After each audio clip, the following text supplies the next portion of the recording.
Hey this is Palak Sharma from PDL study sector. So आज हम start करने वाले हैं, मतलब इस प्लेलिस्ट में हम करेंगे सारा का सारा cost management. B com second का फोर्थ सेमेस्टर में कवर होता है हमारा ये कॉस्ट मैनेजमेंट। कॉस्ट मैनेजमेंट में वही सब इंक्लूड होता है जो सब हमने कॉस्ट अकाउंटिंग में किया था थर्ड सेमेस्टर के अंदर। कॉस्ट अकाउंटिंग में हम लोग क्या करते थे, सबसे पहले आते थे हमारे उसमें जैसे मटेरियल्स आ गए, हमारे डायरेक्ट मटेरियल्स, डायरेक्ट वेजेस बोलते हैं जैसे। फिर इन दोनों को ऐड करके हमारी आ जाती थी प्राइम कॉस्ट। ठीक है, प्राइम कॉस्ट आ गई। फिर हम उसमें ऐड करते थे अपने फैक्ट्री के ओवरहेड्स, एडमिनिस्ट्रेटिव ओवरहेड्स ऐड करते होते थे। तो ऐसे ऐसे ओवरहेड्स ऐड करके सेलिंग एडमिनिस्ट्रेटिंग ये सब ऐड करके हमारा आ जाता था टोटल कॉस्ट। ठीक है, टोटल कॉस्ट से हमें पता लगता था अपना प्रॉफिट और सेल्स। ठीक है, प्रॉफिट कभी कभार ढूंढना होता था, कभी कभार सेल्स फाइंड करनी होती थी। तो ये सब हमने करा था अपने कॉस्ट अकाउंटिंग के अंदर। अब कॉस्ट मैनेजमेंट में क्या करते हैं हम लोग, कॉस्ट मैनेजमेंट में उल्टा चलता है। कॉस्ट मैनेजमेंट में क्या होता है कि हमें जो हमारी ओनर है, लेट्स से ओनर हमारी कंपनी का, या फिर हमारा एडमिनिस्ट्रेटिव हेड, मैनेजर, कोई भी पर्सन है, वो हमें बोल देगा कि हमारी जो टोटल कॉस्ट है ना, लेट्स से वो आनी चाहिए 1000 रुपीज़ आनी चाहिए इस प्रोडक्ट की। सपोज़ हमारा फर्नीचर का काम है, तो इस फर्नीचर की हमारी जो टोटल कॉस्ट है वो आनी चाहिए 1000 रुपीज़। उसमें फिर हम प्रॉफिट वगैरह ऐड करेंगे और फिर हम उसको 1500 का बेच देंगे। ये होना चाहिए। ठीक है, तो अब हमें पहले उसने बता दिया कि टोटल कॉस्ट हमारी इतनी होनी चाहिए। अब हमें ये सब चीज़ें इस तरह सेट करनी है, हमें मतलब कॉस्ट मैनेजर को ये सब चीज़ें उस तरह से हैंडल करनी है कि हमारी जो टोटल कॉस्ट है वो इतनी आए। अब कॉस्ट मैनेजमेंट में क्या होता है, हम उल्टा चलते हैं। टोटल कॉस्ट में पहले पता होती है, बाकी चीज़ें हमें बाद में फाइंड करनी होती हैं। कॉस्ट मैनेजमेंट में हमें ये करना होता है। कॉस्ट अकाउंटिंग में क्या करते होते थे हम कि हमें ये सब चीज़ें पता होती थी और हमें टोटल कॉस्ट फाइंड करनी होती थी। ठीक है, स्टार्ट करेंगे जॉब कॉस्टिंग। तो जॉब कॉस्टिंग क्या होती है कि हमें एक स्पेसिफिक जॉब है ना, जो स्पेसिफिक जॉब, उसके बारे में हमें कॉस्टिंग चेक करनी है कि उस जॉब के लिए हमें क्या क्या मटेरियल, लेबर यूज़ होगा उस जॉब के लिए। पर्पस मतलब मेन पर्पस हमारा क्या है जॉब कॉस्टिंग का, कि हमने पर्टिकुलर एक प्रोडक्ट या एक जॉब के बारे में हमें इसमें सर्च करना है कि हमारा क्या उसका पूरा कॉस्ट पड़ेगा। ठीक है, इसमें एग्जांपल हमें यह हो सकता है कि हमने फर्नीचर की शॉप है, तो हमें सिर्फ एक फर्नीचर ही, मतलब एक कोई चेयर करनी है मैन्युफैक्चर, तो उसका कॉस्ट क्या पड़ेगा। ठीक है, या फिर प्रिंटिंग प्रेस है, मतलब कि हमें कोई उन्होंने न्यूज़पेपर छापने को कहा है, तो कितना उनका वो, मतलब न्यूज़पेपर में उनका एक टॉपिक का है उन्होंने करने के लिए, तो उसकी कितनी जॉब पड़ेगी। पर्टिकुलर एक जॉब के ऊपर बेस्ड है ये जॉब कॉस्टिंग। ठीक है, तो पहले हम सारे जॉब कॉस्टिंग और बैच कॉस्टिंग के प्रैक्टिकल्स पहले देखते हैं, मतलब उनको समझते हैं अच्छे से, तो हमें उसकी जो थ्योरी है वो भी अच्छे से समझ आएगी। और हम थ्योरी का जो टॉपिक है वो सारा 1-2 वीडियोज़ में कवर करेंगे एंड में। पहले हम सारी की सारी प्रैक्टिकल्स ही चेक करेंगे। ठीक है, सबसे पहला क्वेश्चन है हमारा कि from the following information prepare estimate for job number 150। इसके अंदर हमें ना कुछ जॉब के नाम दिए होते हैं। ठीक है, स्पेसिफिकली जैसे इसमें दिया है हमें जॉब नंबर 150।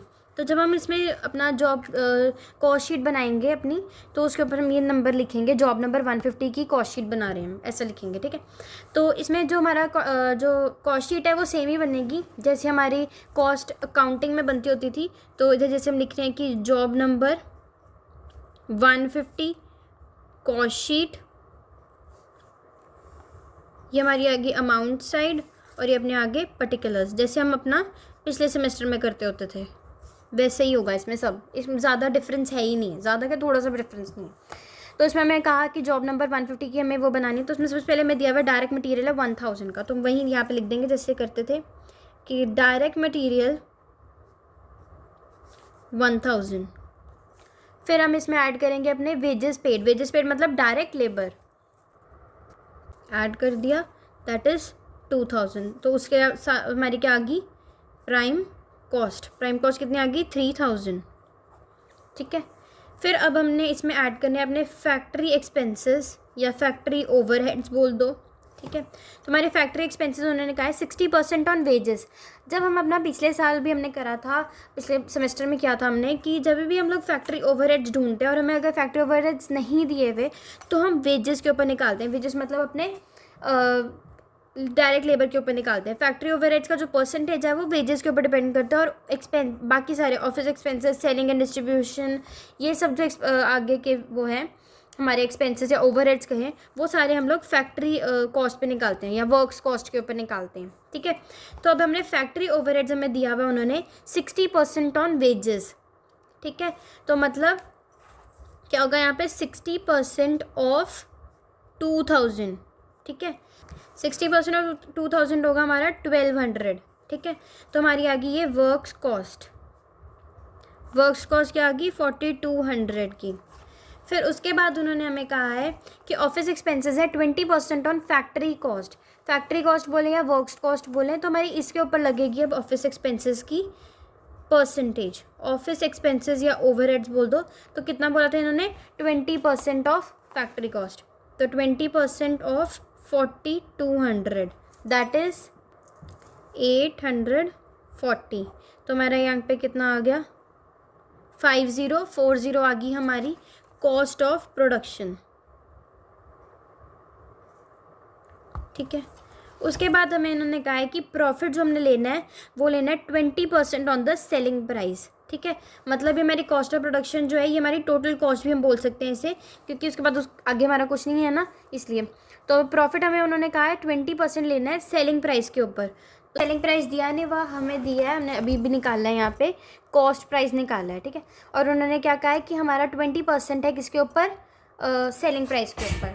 तो हम यहाँ पे मान लेंगे, यहाँ पे मान लेते हैं कि जो हमारा सेलिंग प्राइस है वो है 100। ठीक है, कॉस्ट प्राइस है हमारा 80 और प्रॉफिट हमें बोला है कितना 20।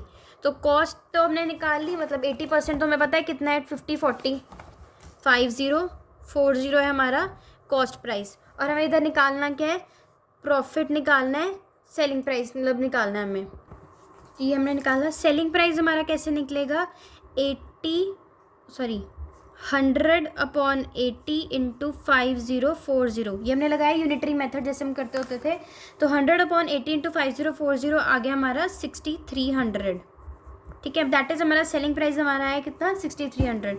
तो हमने यहाँ पे जहाँ एंड किया था कॉस्ट ऑफ प्रोडक्शन या टोटल कॉस्ट हमारी आई थी 5040, इसमें हम ऐड करते होते थे प्रॉफिट और हमारा निकल के क्या आता था सेल्स या बोले सेलिंग प्राइस। तो हमने सेलिंग प्राइस अपना निकाला है 6300 और हमारा टोटल कॉस्ट है 5040। तो 6300 माइनस 5040 करके क्या आएगा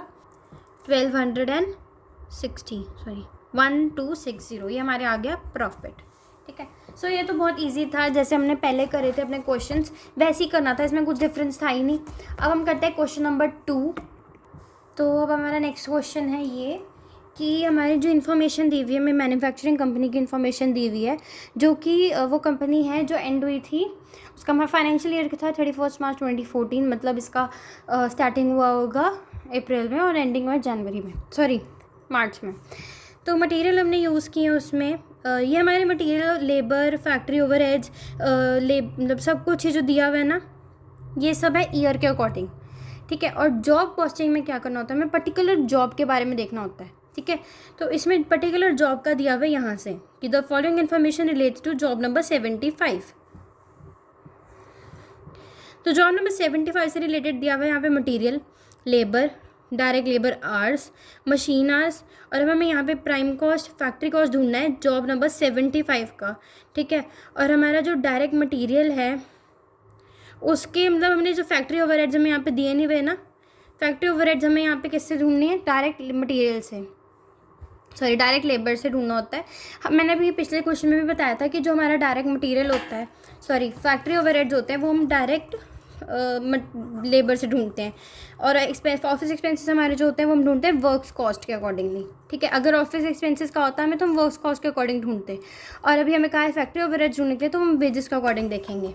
ठीक है, तो वही हमने सेम फॉर्मेट यूज़ करना है। हमने यहाँ पे जॉब नंबर 75 लिखना है क्योंकि जॉब 75 के बारे में था। कॉस्ट शीट बनेगी, वही सेम फॉर्मेट, यहाँ आ जाएंगे हमारे पर्टिकुलर्स और इधर आ जाएगा अपना अमाउंट का सेक्शन। तो पर्टिकुलर्स में हम सबसे पहले लिखेंगे हमारा मटेरियल हमने कितना यूज़ करा है, that is direct material. Direct material यहाँ पे जॉब 75 वाला आएगा, जॉब 75 वाला मतलब ये 1200 वाला आएगा। ठीक है, इसमें हम ऐड कर देंगे अपने direct labours. Direct labour again हम ये वाला लिखेंगे 650 वाला, ठीक है। तो अब हमारी आ गई प्राइम कॉस्ट। प्राइम कॉस्ट कितनी आई अपनी 1850। अब हमने इसके आगे ऐड करने होते हैं फैक्ट्री के ओवरहेड्स। तो फैक्ट्री ओवरहेड्स हम कैसे ढूंढेंगे, हमें यहाँ पे कहा है कि ऐसे तो हम डायरेक्ट लेबर से ढूंढते हैं, बट हमें यहाँ पे कहा है कि हमने परसेंटेज यूज़ करनी है डायरेक्ट मटेरियल से, ठीक है, और फैक्ट्री ओवरहेड्स को देखते हुए। तो हमारे जो पहले फैक्ट्री ओवरहेड्स थे, मतलब जॉब नंबर 75 के फैक्ट्री ओवरहेड्स के परसेंटेज को ढूंढने के लिए हमें पूरे साल के फैक्ट्री ओवरहेड्स की परसेंटेज देखनी पड़ेगी, फिर हम उसके अकॉर्डिंगली इसका भी परसेंटेज सेट करेंगे। सेट नहीं मतलब वही सेम परसेंटेज यहाँ पे भी यूज़ होता है, पर हमें परसेंटेज जो है वो ढूंढनी पड़ेगी पूरे साल की, ठीक है। अकेली इस जॉब की परसेंटेज हम नहीं ढूंढ सकते क्योंकि ये जॉब पूरे साल में कहीं बीच में हुआ है, ठीक है। तो अब यहाँ पे परसेंटेज कैसे ढूंढेंगे इसकी, factory overheads upon direct material, क्योंकि हमें डायरेक्ट मटेरियल से बोला है इन्होंने ढूंढने के लिए। तो अब हमारा पूरे साल का फैक्ट्री ओवरहेड्स कितना दिया हुआ है 18,000, ठीक है। तो 18,000 डिवाइडेड बाय डायरेक्ट मटेरियल में दिया हुआ है 60,000। 60,000 इंटू 100, क्योंकि परसेंटेज ढूंढनी है, इंटू 100 तो होगा ही, तो इंटू 100 करके हमारी आ जाएगी इसमें 30%, ठीक है। तो हमारा फैक्ट्री ओवरहेड आ गया 30%। इधर हम कैसे करेंगे 30% ऑफ 1200, जो ये वाला डायरेक्ट मटेरियल है, क्योंकि अब हम 75 जॉब के अकॉर्डिंगली देख रहे हैं ना। हमने जो परसेंटेज थी वो तो ढूंढनी थी पूरे साल के अकॉर्डिंग, पूरे ईयर के अकॉर्डिंग, बट अब यहाँ पे हम लोग जॉब 75 का कर रहे हैं, तो जॉब 75 की फैक्ट्री ओवरहेड ढूंढेंगे, क्योंकि हमें ईयर की तो दी हुई थी फैक्ट्री ओवरहेड 18,000। हमने यहाँ के परसेंटेज के लिए, सॉरी यहाँ के ओवरहेड के लिए हमें परसेंटेज निकालनी पड़ी। तो 30% ऑफ 1200 होगा 360, ठीक है। तो ये आ गया हमारा वर्क्स कॉस्ट। वर्क्स कॉस्ट कितना आएगा 2210। तो मैं यहाँ पे सिर्फ इतना ही ढूंढना था, हमें यहाँ पे इन्होंने कहा था प्राइम कॉस्ट ढूंढने को और फैक्ट्री कॉस्ट ढूंढने को जॉब 75 की, जो हमने कर लिया है। प्राइम कॉस्ट हमारी आई है 1850 और वर्क्स कॉस्ट आई है 2210। हमने यहाँ पे फैक्ट्री ओवरहेड्स ढूंढा है, ये थोड़ा सा अलग था। हमने पिछले साल जो करा था वो था हमारा फैक्ट्री ओवरहेड की परसेंटेज ढूंढना, तो हमने यहाँ पे फैक्ट्री ओवरहेड की परसेंटेज ढूंढी है, पूरे साल की परसेंटेज फाइंड आउट करी है हमने। उसमें से फिर हमने उस परसेंटेज के थ्रू इस जॉब की परसेंटेज ढूंढ ली, मतलब इस जॉब की फैक्ट्री ओवरहेड ढूंढ ली है, ठीक है, जो कि आए हमारे 360। होप समझ आया होगा। अब नेक्स्ट क्वेश्चन करते हैं, क्वेश्चन नंबर 3। क्वेश्चन नंबर 3 थोड़ा और डिफरेंट आ गया है। इसमें हमें दिया हुआ है कि हमारा मटेरियल कॉस्ट जो है जॉब का वो है 5000, मतलब जॉब का ही दिया हुआ है इन्होंने। डायरेक्ट लेबर भी उन्होंने 1000 दिया है। फिर मशीन शॉप है, 2 मशीन्स के बारे में मैं यहाँ पे बताया हुआ है। मशीन नंबर 8 के 20 आवर्स होता है ये यूज़, और मशीन नंबर 11 6 आवर्स। मशीना रेट जो है मशीन नंबर 8 का, मतलब 20 आवर्स के लिए उनका मशीना रेट 10 और 15 है, मतलब 8 और 11 का मशीना रेट है 10 और 15 respectively. Considering only machine shop cost the direct wages, बाकी मतलब इन शॉप्स के अलावा बाकी अदर शॉप्स में जो डायरेक्ट वेजेस हैं वो है 80,000। 48,000 फैक्ट्री ओवरहेड्स थे। फिर फैक्ट्री कॉस्ट थी हमारी 2,50,000 अगेंस्ट 37,500 ऑफिस एक्सपेंसेस। अब हमें कोटेशन प्रिपेयर करनी है, मतलब हमें कॉस्ट शीट प्रिपेयर करनी है जिसमें हमें प्रॉफिट बताना है अपना 20% का सेलिंग प्राइस के ऊपर, ठीक। और इसमें हमें फिर से कॉस्ट शीट बनानी है अपनी, ठीक है। सो करते हैं question start. Cost sheet, particulars और हमारे यहाँ की अमाउंट, ठीक है। सबसे पहले हमें दिया हुआ है मटेरियल, डायरेक्ट मटेरियल दिया हुआ है। अब अपने आप लिखते रहना पूरा, ठीक है। डायरेक्ट मटेरियल हमें यहाँ पे दिया हुआ है 5000, इधर आएगा प्लस डायरेक्ट लेबर जो कि हमें दिया हुआ है 1000, ठीक है। फिर आ गई हमारी यहाँ पे प्राइम कॉस्ट दैट इज़ 6000। इसमें हमारी ऐड होंगी factory overheads, factory overheads, works overhead, जो मर्जी बोलो। तो फैक्ट्री ओवरहेड्स हमारे यहाँ पे कैसे लगेंगे वो हमें ढूंढना पड़ेगा, ठीक है। थोड़ा सा यहाँ पे जगह छोड़ के नीचे हम यहाँ पे बनाते हैं अपना वर्किंग नोट, ठीक है। परसेंटेज ऑफ फैक्ट्री ओवरहेड्स यहाँ पे हम ढूंढेंगे।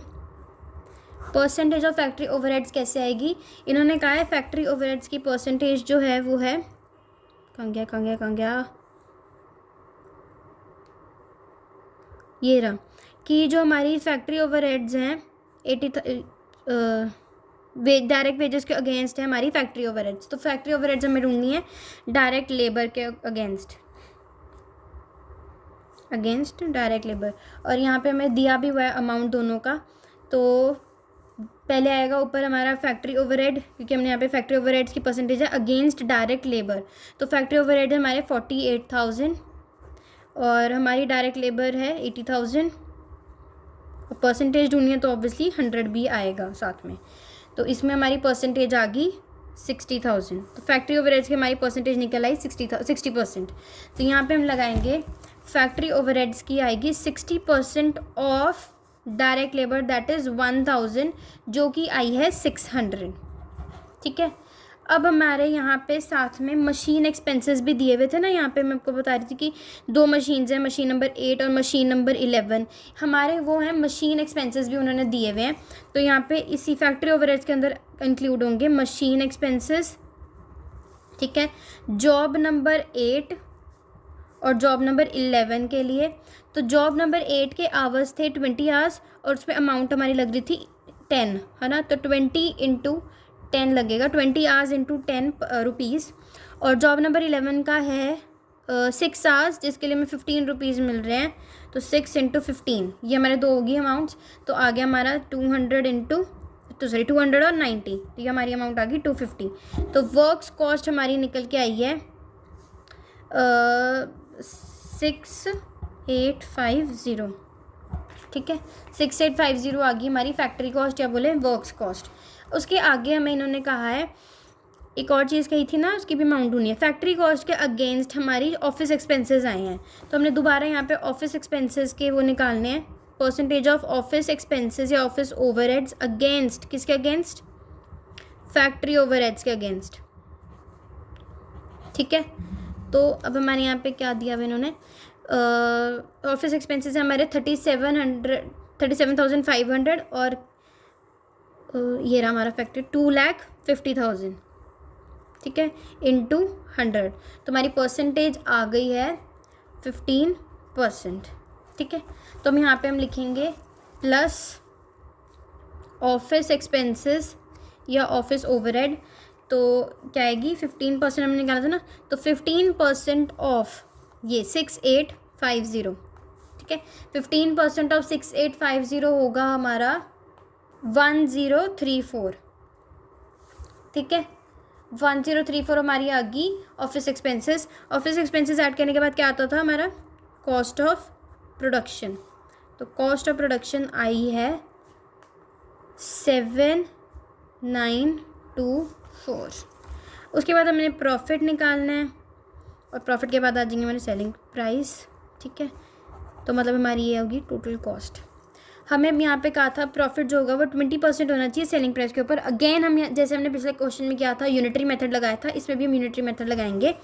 कैसे लगाएंगे, फिर से हमारा जो सेलिंग प्राइस है उसे हम मान लेंगे 100, प्रॉफिट हमारा उन्होंने बोला 20%, तो 20, बचा हुआ हमारा टोटल कॉस्ट 80। तो यहाँ लगेगा 100/80 इंटू 7924, तो इसकी परसेंटेज कितनी आएगी, तो हमारा सेलिंग प्राइस आ गया 9905। ठीक है, अब सेलिंग प्राइस से अगर हम प्रॉफिट माइनस कर देंगे, सॉरी टोटल कॉस्ट माइनस करेंगे तो हमारा आ जाएगा प्रॉफिट, तो वो आया है अपना 1981। ठीक है, तो हमारा आ गया प्रॉफिट। तो हमारा क्वेश्चन हो गया ये वाला सॉल्व। ठीक है, इसमें भी हमें कुछ नहीं करना था, इन्होंने इसमें हमें कह दिया था कि जो हमारे फैक्ट्री ओवरहेड हैं वो हमें इन्होंने खुद ही बता दिया था कि डायरेक्ट लेबर के अगेंस्ट है, तो हमने डायरेक्ट लेबर और फैक्ट्री ओवरहेड्स ले लिए, वो उन्होंने वो भी दिया हुआ था, तो हमारा उससे निकल आ गया हमारे परसेंटेज। और इधर भी ऑफिस एक्सपेंसेस उससे मतलब फैक्ट्री ओवरहेड से हमें ऑफिस एक्सपेंसेस निकालने थे और अमाउंट उन्होंने फिर से दी हुई थी, तो उससे हमारी दूसरी परसेंटेज भी आ गई। पर परसेंटेज हमने जब यहाँ यूज़ करनी तो हमने यहाँ की अमाउंट लेनी है, वो वाली अमाउंट्स नहीं लेनी, नहीं तो फिर यहाँ पे उल्ट पुलट हो जाएगा सारा। ठीक है, सो क्वेश्चन नंबर 3 भी अपना हो गया। होप ये वाला भी समझ आ गया हो। अब करते हैं हम क्वेश्चन नंबर 4। वो भी थोड़ा सा इससे डिफरेंट होगा बट इंटरेस्टिंग होगा। क्वेश्चन नंबर 4 इसमें है कि रिलायंस इंडस्ट्री लिमिटेड है, उसने क्या किया कि पहले ओवरहेड्स जो थे ना उसमें डायरेक्ट लेबर जो था वो अकेला एक ही था, पर उसके बाद इन्होंने क्या किया, जनवरी 1 के बाद इन्होंने प्रोडक्शन ओवरहेड्स जो हैं उनको अलग अलग पार्ट्स में डिवाइड कर दिया। जैसे ये 3 एक्टिविटीज़ में डिवाइड कर दिया, स्टोर कीपिंग और material handling, machining and assembling. Store keeping अलग, मटेरियल हैंडलिंग अलग और मशीनिंग एंड असेंबली अलग कर दिया, इन्होंने अलग अलग कर दिया उन तीनों एक्टिविटीज़ को। तो the estimates of cost and absorption rates for selling and distribution cost remain unchanged. जो हमारा एब्जॉर्प्शन रेट था और सेलिंग और डिस्ट्रीब्यूशन था वो दोनों की जो अमाउंट थी वो सेम रही, जो परसेंटेज थी वो सेम रही, बाकी सब कुछ उन्होंने डिवाइड कर दिया, मतलब अमाउंट वही है पर उसको डिवाइड कर दिया अलग अलग से। तो क्या है, पहले 1 जनवरी से पहले क्या था, प्रोडक्शन ओवरहेड थी हमारी 5 रुपये, ठीक है, और selling distribution of 25% of production cost. और जनवरी 1 के बाद क्या हुआ, हमारी प्रोडक्शन ओवरहेड जो थी वो 3 पार्ट्स में डिवाइड होगी, store keeping and material handling 10%, machining होगी, असेंबली होगी, और सेलिंग एंड डिस्ट्रीब्यूशन हमारी जैसे पहले थी 25% ऑन प्रोडक्शन कॉस्ट, वही सेम रही। फिर डायरेक्ट कॉस्ट हमें दी हुई है जॉब नंबर 707 की, ये direct material, wages, machining, assembly, ये सब। तो मतलब हमने जो कॉस्ट शीट में हम लोग अमाउंट यूज़ करेंगे डायरेक्ट मटेरियल की, डायरेक्ट वेजेस की, ये हम यूज़ करेंगे ये वाली ही, क्योंकि हमने ढूंढना तो जॉब कॉस्ट का ही है ना, जॉब कॉस्ट ही बना रहे हैं हम यहाँ पे जॉब कॉस्ट शीट, तो हम ये वाली दोनों ही चीज़ें यूज़ करेंगे इसमें अमाउंट। अब हमें बोला है contract price of the job is 5100। Contract price मतलब होता है सेलिंग प्राइस, जॉब का जो सेलिंग प्राइस है वो है 5100। It requires 180 machine hours to complete. 180 machine hours चाहिए होते हैं कंप्लीट करने के लिए। यहाँ हमें उन्होंने कितने कितने बताए हुए हैं, मशीनिंग में हमें 200 आवर्स लगे और असेंबली में 100 आवर्स लगे, पर एक्चुअल में हमें चाहिए कितने होते हैं आवर्स, 180 आवर्स, ठीक है। तो हमें यहाँ पे जॉब कॉस्ट शीट बनानी है जॉब 707 की, दोनों बनानी है, 1 जनवरी से पहले वाली भी और जब 1 जनवरी कंप्लीट हो गया फिर बनानी है। तो इसमें सबसे पहले हम बनाते हैं 1 जनवरी से पहले वाली, ठीक है, प्रायर 1 जनवरी। तो कॉस्ट शीट प्रायर 1 जनवरी यहाँ लिख लो चाहे, ठीक है। फिर से वही हमारा पर्टिकुलर और अमाउंट, ये क्वेश्चन नंबर अपना है 4th, ठीक है। तो सबसे पहले अब इसमें आएगा वही डायरेक्ट मटेरियल। डायरेक्ट मटेरियल मैंने बताया था कौन सा वाला यूज़ करेंगे हम, ये वाला 900 plus direct labour. Direct labour हमें अलग अलग दी हुई है, मशीनिंग और असेंबली, तो यहाँ पे आएगी मशीनिंग और असेंबली पूरा लिख लेना। तो मशीनिंग में आ गई अपनी 200 इंटू 6, ठीक है, 200 आवर्स इंटू 6 रुपीज़ और 100 आवर्स इंटू 4 रुपीज़। तो ये आ गई कितनी आ गई, 1200 और 400, मतलब हमारा बाहर कितना आएगा 1600। तो अपनी प्राइम कॉस्ट आ गई 2500, ठीक है, प्राइम कॉस्ट आ गई। फिर अब हम इसके अंदर ऐड करेंगे अपने प्रोडक्शन ओवरहेड्स, कि हम यहाँ पे दिए हुए हैं प्रोडक्शन ओवरहेड्स दिए हुए हैं। तो प्रोडक्शन ओवरहेड्स हमारे कौन से वाले आएंगे इसमें, ये वाले। प्रोडक्शन ओवरहेड दिया हुआ है 5 रुपीज़ पर डायरेक्ट लेबर आवर, ठीक है। डायरेक्ट लेबर आवर्स हमारे कितने हैं यहाँ पे, 200 और 100, ये दोनों को ऐड करके यहाँ पे आएगा, मतलब जैसे 200 प्लस 100 ये अलग, इनटू कितना दिया हुआ है हमें 5 रुपीज़, ठीक है। कैसे पता लगा हमें ये वाले आवर्स यूज़ होंगे और ये वाला नहीं होगा, क्योंकि इन्होंने यहाँ पे कहा है पर डायरेक्ट लेबर आवर बताया हुआ है हमें, तो हमारे यहाँ पे लेबर आवर हमने यहाँ पे निकाले थे ना, 200 और 100 लेबर में ही आ रहा है, इंक्लूड हो रहा है, तो ये 300 आएगा इधर। 300 इंटू 5 आ गया अपना 1500, भारी लिख लेते सीधा बस। तो ये अपनी आ गई प्रोडक्शन कॉस्ट। प्रोडक्शन कॉस्ट कितनी आई है, 4000, ठीक है। अब हमारे इसके अंदर ऐड होगा selling and distribution. Selling and distribution overhead हमें दिया हुआ था इन्होंने 25% of production cost, 25% of production cost. तो 25% ऑफ प्रोडक्शन कॉस्ट कितनी अपनी आई है 4000, 25% ऑफ 4000 आएगा 1000, ठीक है। तो अपनी आ गई इससे total cost total cost is 5000। उसके बाद हमें इन्होंने प्रॉफिट बताया है कुछ नहीं, हमें प्रॉफिट नहीं बताया इन्होंने। अब हमें इन्होंने बताया था contract price that of job is 5100, जैसे हमने कहा सेलिंग प्राइस होता है कॉन्ट्रैक्ट प्राइस। तो अपने यहाँ पे आ जाएगा profit plus profit is equal to sales या सेलिंग प्राइस। तो सेलिंग प्राइस हमें दिया हुआ 5100, मतलब हमारा प्रॉफिट आ गया 100। ठीक है, तो ये अपना हो गया प्रायर 1 जनवरी। अब हम करते हैं आफ्टर 1 जनवरी क्या होगा।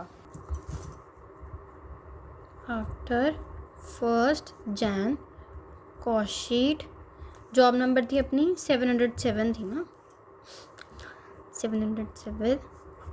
तो यहाँ की अपने पर्टिकुलर्स और ये अमाउंट। ठीक है, फिर से अपना डायरेक्ट मटेरियल और डायरेक्ट लेबर तो वही रहेगा। ठीक है, डायरेक्ट मटेरियल 900 और डायरेक्ट लेबर ये पूरा आ जाएगा। ठीक है, तो डायरेक्ट मटेरियल कितना 900 प्लस डायरेक्ट लेबर जिसमें आ जाएगी फिर से मशीनिंग और असेंबली, यहाँ थी 200 × 6 यही। ठीक है, और असेंबली 100 × 4। तो अपनी सीधा यहाँ पे आ जाएगा अपना 1200, 400, तो आगे 1600 और ये 2500 प्राइम कॉस्ट। ठीक है, ये तो मतलब सेम ही रहेगा, पहले वाला देख के भी चाहे लिख लो। उसके बाद हमने ऐड करने हैं अपने प्रोडक्शन ओवरहेड्स, वो अपने डिफ़र होंगे। अब प्रोडक्शन ओवरहेड्स इन्होंने कहा है, प्रोडक्शन ओवरहेड में आ गया store keeping and material handling 10% of direct material cost. 10% of direct material cost मतलब 1600 का क्या था इसमें कि store keeping and material handling में 10% ऑफ डायरेक्ट मटेरियल कॉस्ट। ठीक है, मटेरियल अपना डायरेक्ट मटेरियल कितना था 900, तो इसमें फर्स्ट में आ जाएगा स्टोर कीपिंग और डैश डैश डैश लिख लेना पूरा इसको।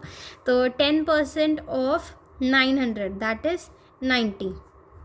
ठीक है, ये अपनी फर्स्ट थी। सेकेंड उन्होंने कहा है मशीनिंग 7.5 रुपीज़ पर मशीन आर। मशीन आर, अब इसमें मशीन आर्स कितने यूज़ होंगे अपने, ये 180 मशीन आर्स रेट, क्योंकि हमें इतना ही टाइम लगना था कंप्लीट करने के लिए। ठीक है, तो यहाँ पे आ जाएगा अपना क्या था मशीनिंग 7.5 × 180। ठीक है, दैट इज़ 1350। उसके बाद है यहाँ पे लिखा असेंबली। असेंबली में आया है 3 रुपीज़ पर लेबर आर। ठीक है, पर लेबर आर। अब यहाँ पे पर लेबर आर तो क्या है, पर हम यहाँ पे 300 नहीं लेंगे। क्यों? क्योंकि जो असेंबली है यहाँ पे नीचे दिए हुए ना, असेंबली में तो हमारे यहाँ पे 100 आवर्स ही यूज़ हुए हैं। तो असेंबली में 100 आवर्स मतलब कि 100 × यहाँ की असेंबली थी 3 रुपीज़, तो ये आ गया अपना 300। तो अपनी प्रोडक्शन ओवरहेड्स आए टोटल 90 + 1350 + 300 इज इक्वल टू 1740। तो यहाँ आ जाएगी अपनी प्रोडक्शन कॉस्ट। प्रोडक्शन कॉस्ट कितनी आई पूरा प्लस करके 4240। ठीक है, इसमें हम ऐड करेंगे अपने सेलिंग एंड डिस्ट्रीब्यूशन। सेलिंग और डिस्ट्रीब्यूशन हमने बोला था इन्होंने कि वो सेम ही रहेगा, मतलब 25% ऑन प्रोडक्शन कॉस्ट। तो यहाँ की प्रोडक्शन कॉस्ट है 4240, 25% of 4240 will be let's check 4240 × 25% 1060। ठीक है, तो अपनी आ जाएगी यहाँ पे टोटल कॉस्ट आएगी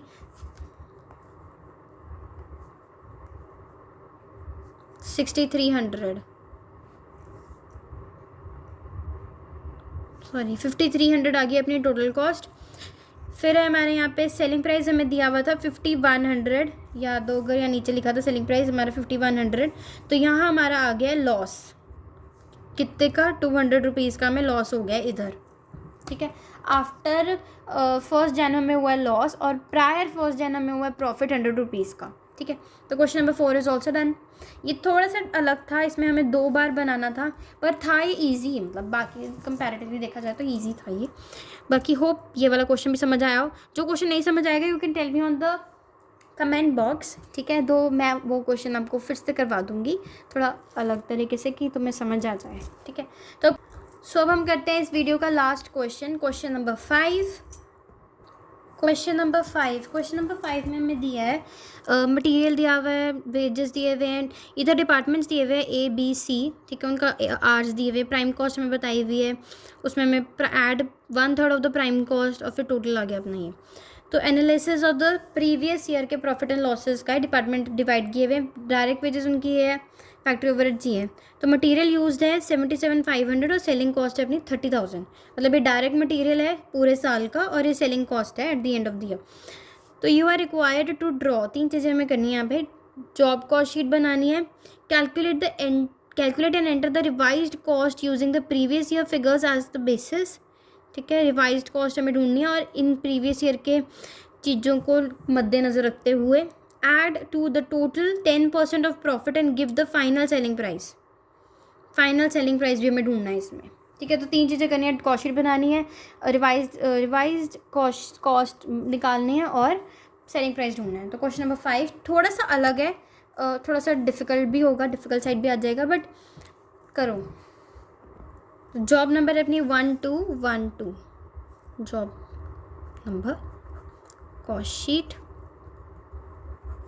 पर्टिकुलर्स और इधर आ गई अमाउंट। सबसे पहले मेरा आएगा direct material plus direct labour और उससे आ जाएगी प्राइम कॉस्ट, ठीक है। तो डायरेक्ट मटेरियल हमारा है 12.08, फिर डायरेक्ट लेबर हमें दिया हुआ है 22 आवर्स 25 पैसा पर आवर, पर हमें यहाँ पे अमाउंट तो दी हुई है, ढूंढने की ज़रूरत नहीं है, तो सॉरी 5.50। उसके बाद इवन हमें प्राइम कॉस्ट भी दिया हुआ है 17.58, ठीक है, ये रहा 17.58, ठीक है। उसके बाद हमारे आते हैं फैक्ट्री ओवरहेड्स। फैक्ट्री ओवरहेड्स अब इधर हमें ढूंढने पड़ेंगे, A B C तीनों डिपार्टमेंट्स के। तो यहाँ बनेगा अपना फिर से वर्किंग नोट, थोड़ा नीचे आके बनाना, बहुत बड़ा सारा काम है इसमें। वर्किंग नोट है हमारा, यहाँ पे आ गया। तो फैक्ट्री ओवरहेड के जो रेट है पर आवर हमें ढूंढना है। फैक्ट्री ओवरहेड का रेट मैंने पहले भी सारे क्वेश्चंस में बताया कि फैक्ट्री ओवरहेड का जो रेट है वो हम ढूंढते हैं डायरेक्ट लेबर के अकॉर्डिंगली, ठीक है। तो अब हमें यहाँ पे डायरेक्ट लेबर दिया हुआ है, मतलब डायरेक्ट वेजेस हमें दिए हुए हैं और पुराने साल के डायरेक्ट फैक्ट्री ओवरहेड्स भी दिए हुए हैं, ठीक है। तो हमें यहाँ पे ढूंढना है, तो यहाँ लिख लेते हैं A B C तीनों डिपार्टमेंट्स का ये एरिया डिवाइड कर देते हैं ताकि इसी में ही हो जाए और इजीली हमें फिगर आउट कर सकें हम। तो अब हमें यहाँ पे बताया हुआ है, तो पहले तो हम यहाँ पे लिख लेते हैं अपने फैक्ट्री ओवरहेड्स की अमाउंट हमें कितनी दी हुई है इस साल, पुराने में इस साल की 2500 4,000 1,000, ठीक है, ये हमें दिया हुआ है ना 2500 4,000 1,000। अब हमने यहाँ पे ढूंढना है अपना इन तीनों का, तो यहाँ A B या C तीनों डिपार्टमेंट जैसे लिख लिए। तो हमें यहाँ पे दिया हुआ है डायरेक्ट वेजेस हमें दी हुई है 5,000, इसकी दी हुई है 6,000, इसके दी हुई है 4,000, ठीक है, 5 6 4 दी हुई है इन तीनों की डिपार्टमेंट्स की। और हमें यहाँ पे इन्होंने कहा है कि 25 पैसा पर आवर हमें डायरेक्ट वेजेस मिले दिए इन्होंने। 25 पैसा मतलब 0.25 आ जाएगा, डिवाइडेड बाय 0.25 डिवाइडेड बाय 0.25। तो इन सबको डिवाइडेड बाय 0.25 करो तो क्या आएगा, तो क्या है 5,000 डिवाइडेड बाय 0.25 आया हमारे पास 20,000। 6,000 डिवाइडेड बाय 0.25 आया है 24,000। 4,000 डिवाइडेड बाय 0.25 आया है 16,000, ठीक है। तो ये आ गई है हमारी पर आवर हमारा कितना पड़ रहा है, ठीक है, ये अपना वो है, क्योंकि हमें इन्होंने यहाँ पे दिया हुआ है 22 आवर्स हमने काम किया है एट द रेट 25 पैसा पर आवर, तो हमने यहाँ पे पर आवर ढूंढ लिया है। ये हमारे यहाँ पे हमने लिखा है फैक्ट्री ओवरहेड्स, तो इसको हम पर आवर्स इस वाले अमाउंट से डिवाइड कर देंगे। पहले हमने यहाँ पे निकाला है कि हमारा पर मतलब हर डिपार्टमेंट में उन्होंने कितने आवर्स काम किया है, फिर हमने यहाँ पे निकाल दिया कि उनकी अमाउंट क्या होगी पर आवर की, ठीक है। फिर ये अमाउंट पर आवर की हमने डिवाइड कर दिया कि उनको जो जितने जितने देर उन्होंने इस जॉब पे काम किया है वो वाले अमाउंट जो उन्होंने दिए हुए थे आवर्स, उनके साथ हमने इन अमाउंट्स को मल्टीप्लाई कर दिया, तो हमारी आ गई फैक्ट्री ओवरहेड। ठीक है, तो वर्क्स कॉस्ट आ गया। वर्क्स कॉस्ट के आगे इन्होंने हमें दिया है निकालने को सेलिंग ओवरहेड। सेल में निकालनी है अपनी सेलिंग ओवरहेड। तो सेलिंग ओवरहेड हम किसके बेसिस पे निकालते थे? वर्क्स कॉस्ट के बेसिस पे। तो अब हमें यहाँ पे दिया हुआ है सेलिंग कॉस्ट दी हुई 30,000। तो हमारी पिछले साल की जो वर्क्स कॉस्ट होगी, वर्क्स कॉस्ट, उसके बेसिस पे हम यहाँ पे परसेंटेज निकालेंगे। परसेंटेज से हमारी यहाँ की सेलिंग ओवरहेड आएगी। तो पिछले साल की वर्क्स कॉस्ट निकालने के लिए हमें क्या करना पड़ेगा? वर्किंग नोट करते हैं फिर से। तो हमारी डायरेक्ट मटीरियल था पिछले साल का, डायरेक्ट मटेरियल हमारे पिछले साल का में दिया हुआ है, मतलब पूरे साल का दिया हुआ है 77,500 प्लस हमारा डायरेक्ट लेबर हमें दिया हुआ है ना, ये 5,000 प्लस 6,000 प्लस 4,000 दैट इज़ 15,000। तो हमारी प्राइम कॉस्ट आ गई कितनी आई? 92,500 प्लस हमने यहाँ पे करने अपने फैक्ट्री के ओवरहेड्स। फैक्ट्री ओवरहेड्स भी हमें दिए हुए हैं इन्होंने, ये रहे 2,500 प्लस 4,000 प्लस 1,000 दैट इज़ 7,500। तो अपनी आ गई है वर्क्स कॉस्ट। वर्क्स कॉस्ट क्या आई? 1,00,000। तो ये अपनी है पूरे साल की वर्क्स कॉस्ट आ गई। तो हम इसमें परसेंटेज निकाल सकते हैं उसका सेलिंग एंड डिस्ट्रीब्यूशन वाले का। कैसे? हमें दिया हुआ है 30,000, उसको हम डिवाइड कर देंगे 1,00,000 के साथ इंटू 100 दैट इज़ 30%। 30% अपनी आ गई सेलिंग एंड डिस्ट्रीब्यूशन की परसेंटेज। तो अब यहाँ पे लिखेंगे इधर सेलिंग ओवरहेड में आएगी अपनी 30% of works cost that is 20 rupees. तो 30% ऑफ 20 रुपीज़ इज़ 6 रुपीज़। तो अपनी आ जाएगी यहाँ पे total cost 26 plus profit selling price या सेल्स। तो प्रॉफिट हमें यहाँ पे दिया है निकालने को। प्रॉफिट हमें यहाँ पे कहा है कि total add to the total cost 10% of profit. Selling price के लिए हमने ऐड करना है 10% टोटल कॉस्ट का। तो हमारे यहाँ पे टोटल कॉस्ट है 26, तो उसका 10% हो जाएगा 2.6। तो हमारी प्रॉफिट और टोटल कॉस्ट को प्लस करके हमारी आएगी सेलिंग प्राइस दैट इज़ 28.6। ठीक है, सो ये क्वेश्चन भी हो गया। होप ये क्वेश्चन भी समझ आ गया। सो इसी के साथ हमारा ये टॉपिक, मतलब हमारा जो जॉब कॉस्टिंग है वो गया complete. Hope you got this all, मतलब मुझे लगता है कि शायद समझ आ गया होगा। इजी है टॉपिक, जैसा हमने अपने पहले करा था कॉस्ट मैनेजमेंट कॉस्ट अकाउंटिंग के अंदर, वैसा ही है। हम यहाँ पे direct materials, direct wages, factory expenses, office expenses सब दिया हुआ है और उससे हमें अपनी टोटल कॉस्ट ढूंढनी है, टोटल कॉस्ट से प्रॉफिट्स ढूंढने हैं, सेल्स ढूंढनी है, यही सब है इसमें और कुछ नहीं है। बस ज़्यादा इसमें क्या है कि हमें अपनी परसेंटेज ढूंढनी होती है। और इसमें ये चीज़ हमें याद रखनी है, दो चीज़ें याद रखना। मैं टेल यू, जिससे हमने पिछली बार भी किया होगा सभी ने। तो पिछली बार हमने क्या किया था कि पिछली बार भी क्या होगा हमने कि फैक्ट्री ओवरहेड जो है वो हम निकालते हैं डायरेक्ट वेजेस के अकॉर्डिंग। ठीक है, फैक्ट्री ओवरहेड की परसेंटेज हम निकालते हैं डायरेक्ट वेजेस के अकॉर्डिंग, और वर्क्स कॉस्ट के अकॉर्डिंग हम निकालते हैं बाकी के बचे हुए जितने भी ओवरहेड्स हैं। जैसे वो दे सकते हैं हमें सेलिंग एंड डिस्ट्रीब्यूशन ओवरहेड्स दे सकते हैं या ऑफिस एक्सपेंसेस दे सकते हैं। ठीक है, वो सारे के सारी जो चीज़ें हैं वो हमारी वर्क्स कॉस्ट के अकॉर्डिंग आती हैं। इनकी जो परसेंटेजेस हैं वर्क्स कॉस्ट के अकॉर्डिंग आती है। तो हमें ये दो चीज़ें याद रखनी है कि अगर हमें फैक्ट्री ओवरहेड्स की परसेंटेज निकालनी है तो हम निकालेंगे डायरेक्ट वेजेस के अकॉर्डिंग, मतलब डायरेक्ट लेबर के अकॉर्डिंग। और अगर सेलिंग ओवरहेड्स या ऑफिस ओवरहेड्स, एडमिनिस्ट्रेटिव ओवरहेड्स निकालने हैं तो हम वो निकालेंगे वर्क्स कॉस्ट के अकॉर्डिंग। वर्क्स कॉस्ट कैसे आती है? फैक्ट्री ओवरहेड्स में करके। ये चीज़ें भी याद रखो, direct material plus direct labour आ गया हमारा prime cost, plus factory overheads तो हमारी आ गई वर्क्स कॉस्ट। इसमें होगी हमारी ऐड अपनी ऑफिस एक्सपेंसेस या एडमिनिस्ट्रेटिव ओवरहेड्स तो हमारी आएगी प्रोडक्शन कॉस्ट। फिर इसमें आ जाएगी selling expenses, selling and distribution तो हमारी आ गई total cost. Total cost plus profit is equal to sales. ये फॉर्मेट याद रहेगा तो वो भी हो जाएगा। फैक्ट्री ओवरहेड्स हमने निकालने हैं इसके according, office expenses, selling expenses हमने ये दोनों निकालने हैं वर्क्स कॉस्ट के अकॉर्डिंग। ठीक है, so this is all in this video. Hope you like the video. If you like the video do watch the next videos too. अब हम नेक्स्ट टॉपिक करेंगे इसके अंदर कॉन्ट्रैक्ट कॉस्टिंग। जो हमारा ये चैप्टर है मतलब जॉब कॉस्टिंग है, इसमें ज़्यादा प्रोबेबिलिटी होती है कि हमारे क्वेश्चन आएंगे अकॉर्डिंग टू 5 मार्क्स, ठीक है। So thank you so much for watching, hope you like the video. If you like the video do watch next videos too. Thank you.